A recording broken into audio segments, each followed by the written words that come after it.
Okay, this is the Unit 3 study guide. We're going to go over this.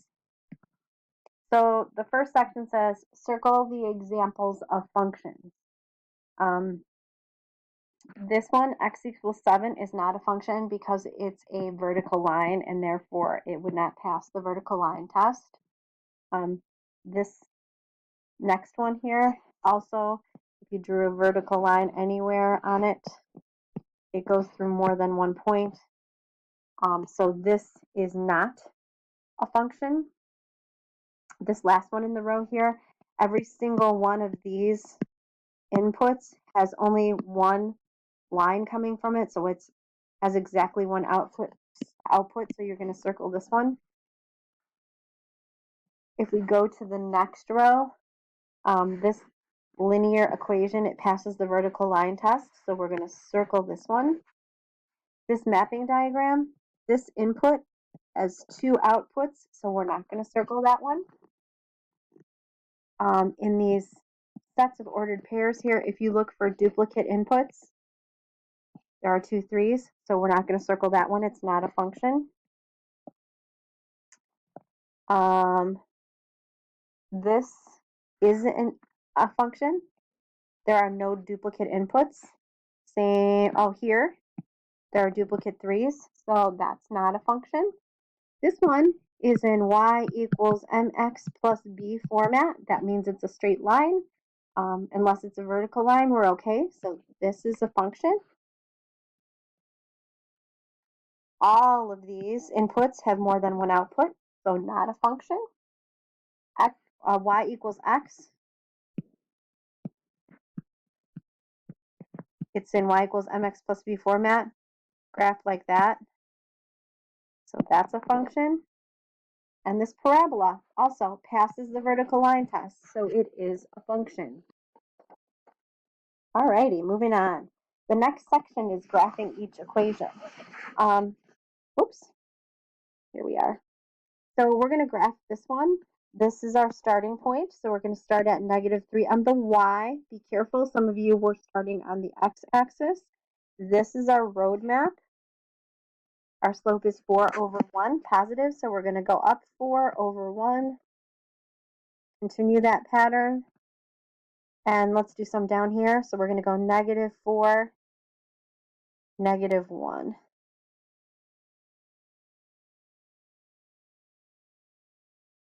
There you go. This next one, this is the same thing as y equals -x plus 7. So I'm going to start at 7, and my slope is -1/1. So down 1/1.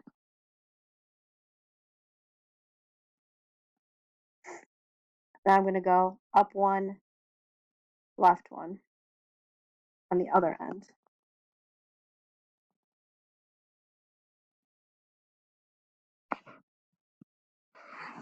Okay, this is the same as y equals 2 times x plus 2 times 4. So we are going to start way up here at 8. My slope is 2/1. So negative, negative, -2, -1. Make them both negative to do the other end, the other side.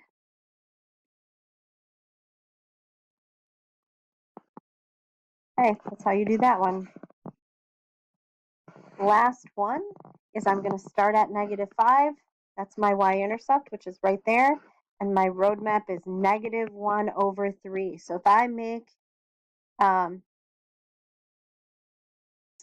the one negative, I got to have a +4. Only one of those should be negative. Now I'm going to make the one positive, so the 3 is going to be negative.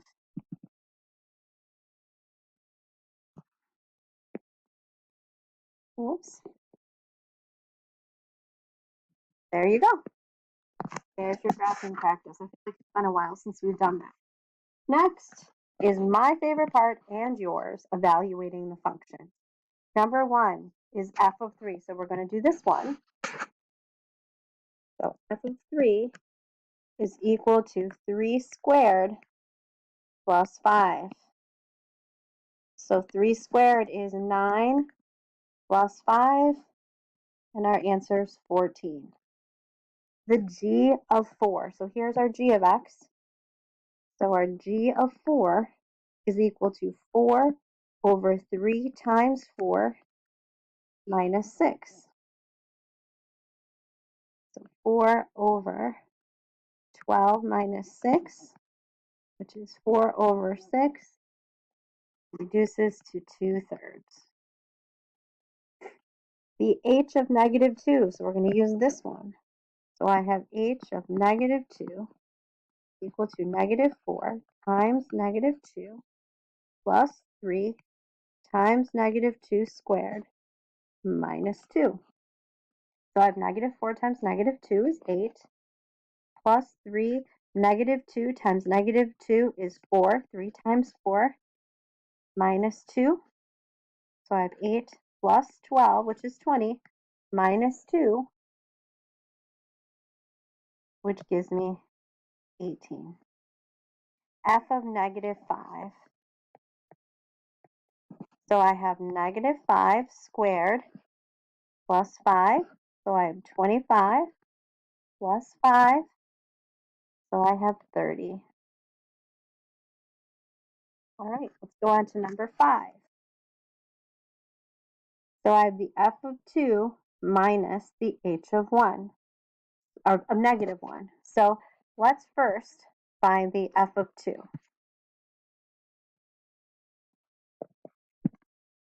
Oops. The f of 2 is 2 squared plus 5. So 4 plus 5 is 9. So the f of 2 is 9. Now let's go find h of negative 1. So we have negative 4 times negative 1 plus 3 times negative 1 squared minus 2.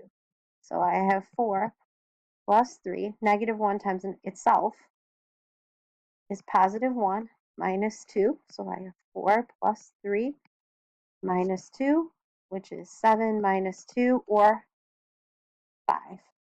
So 9 minus 5 is 4. All right. Number 6, the f of negative 4 minus 2. So let's find the f of negative 4 first.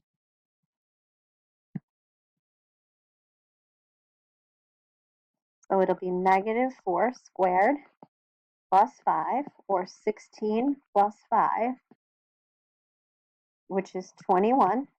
So I'm going to take 21 minus 2, which is 19. So I have the h of 3 minus 9. So let's find the h of 3, which is negative 4 times 3 plus 3 times 3 squared minus 2. So I have negative 12 plus 3 times 9 minus 2. Negative 12 plus 27 minus 2.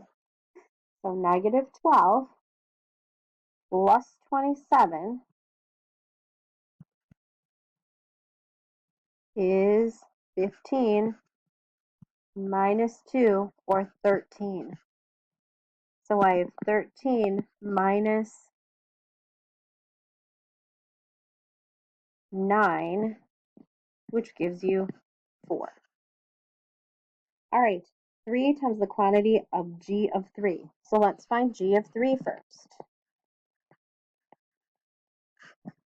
So I have 3 divided by 3 times 3 minus 6. So I have 3 divided by 9 minus 6, or 3 over 3, which is 1. So 3 times 1 is 3. Not so bad. Lastly, I have 7 times the quantity of the h of negative 4. So we're going to find the h of negative 4 first. So I have negative 4 times negative 4 plus 3 times negative 4 squared minus 2. So, whoops, I don't know if it's going to let me write there. Let's see.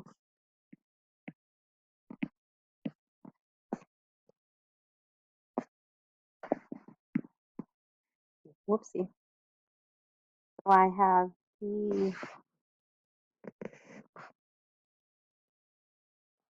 h of negative 4 equals positive. It's not going to let me right there. Okay, so I'm going to go back up to the top.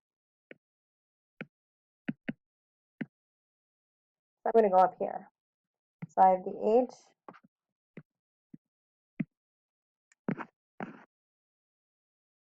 I'm going to bring this up to the top. So the h of negative 4 equals 16, because that's negative 4 times negative 4, plus 3 times 16, because negative 4 times negative 4 is 16,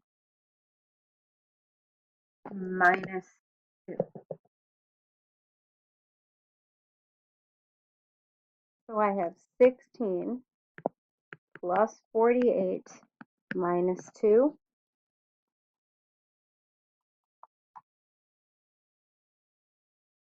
So that's 64 minus 2 is 62.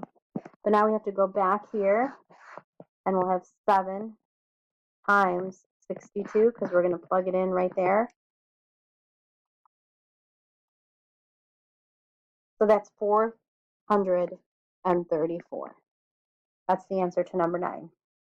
Okay, I told you to skip section 4. And then we are on some sequences, part 5. You have to write the equation for the nth term of the sequence, and then you have to find the 12th term. So if you remember correctly, here's our formula for the nth term. A sub n equals the first term plus the quantity of n minus 1 times the common difference. So our first term is negative 10 plus n minus 1, and the common difference here you get from negative 10 to negative 7 by adding 3. Let's simplify that. So I'm going to distribute.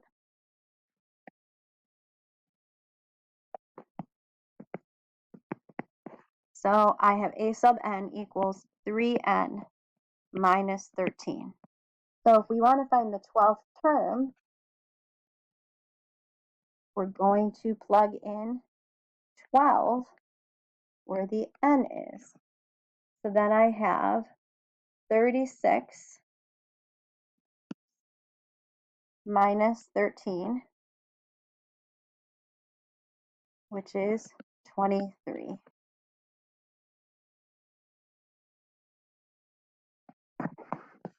Okay, here's the next one.